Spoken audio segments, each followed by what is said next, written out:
Hi, I'm Tim. Welcome to Watch You Want, and thanks for logging on.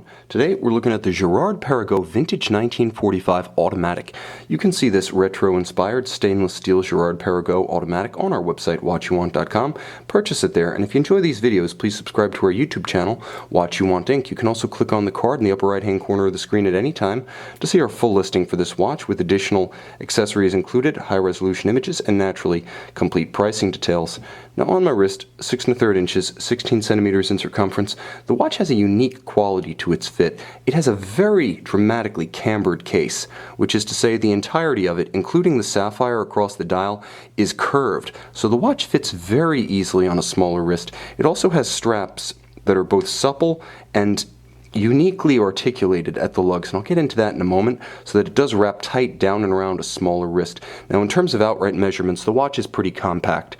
It is 11.5 millimeters thick, but you can see that with the generously sloped flank and stepped bezel, it's easy to slide this one underneath a dress cuff or a tight sleeve.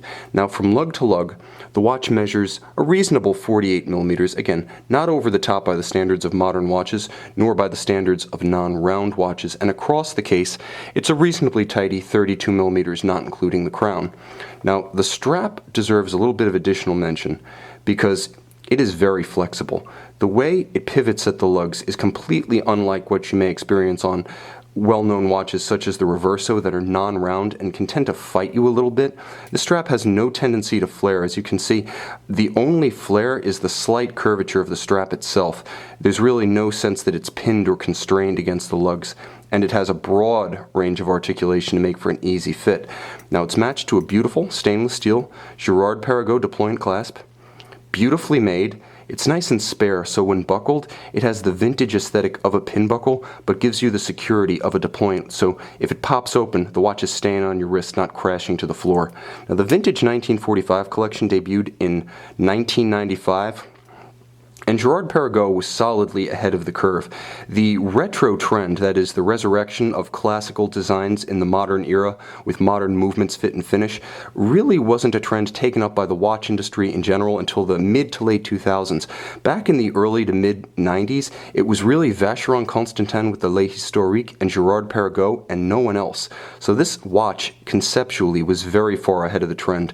And in terms of the actual execution of this one, the case, again inspired by a 1945 precedent, is beautifully articulated. It has character lines, it has curves, it has facets, it has complexity. So in the light, the watch dances. It has complexity, character, charm, and even though it is vintage inspired, it does have a little bit of a postmodern persona, that largely born of the size and the details of the dial. Now it starts very traditional with a lacquered railroad track outboard, the minute track being lacquered onto an anthracite dial base, but the hour track itself, inboard of the minute track, has a dramatic, vertically brushed, almost stainless steel aesthetic to it. You can see the countersunk constant seconds at 9 o'clock has actually a more strident metallic look to it, even than the brushed hour track. And of course you have the high-grade, full applied indices and Arabic numerals, something infrequently seen on dress watches of the 1940s, which tended to be printed rather than applied indices and numerals.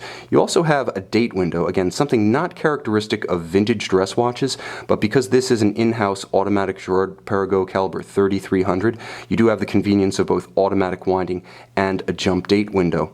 Now, you see Dauphine hands at center, a nod to classicism, but when we rotate the case, highly modern. Now, Girard Perregaux really didn't become a complete manufacturer in the modern sense until the 1994 debut of the caliber 3000 families.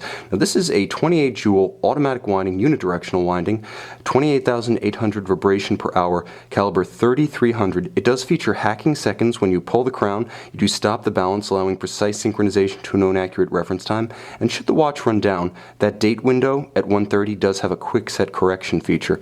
This is an ultra-thin automatic caliber. It's in the league of movements like the Jaeger-LeCoultre 889 and the Zenith Elite, about 3 1/4 millimeters thick with a 46-hour power reserve.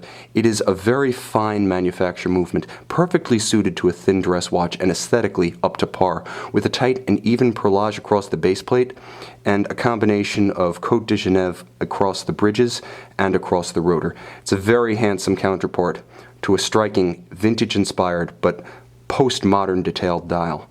You can see this handsome and versatile Girard Perregaux vintage 1945 in stainless steel and buy it on our website watchyowant.com.